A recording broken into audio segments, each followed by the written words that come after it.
Would you sacrifice sleep for this? It's 3 a.m. We're on foggy motorways, barely awake, chasing a sunrise we hope is worth it. After just 10 minutes of hiking in the dark, we reached the summit. And wow, clouds stretched beneath us like a sea, with peaks rising like islands. Then, the first rays of the sun hit, setting the clouds on fire. Everyone was in complete awe.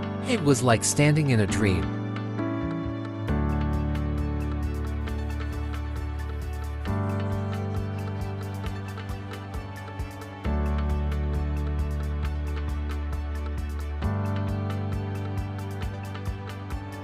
On the way back, we brewed tea and made breakfast, ending this unforgettable adventure perfectly.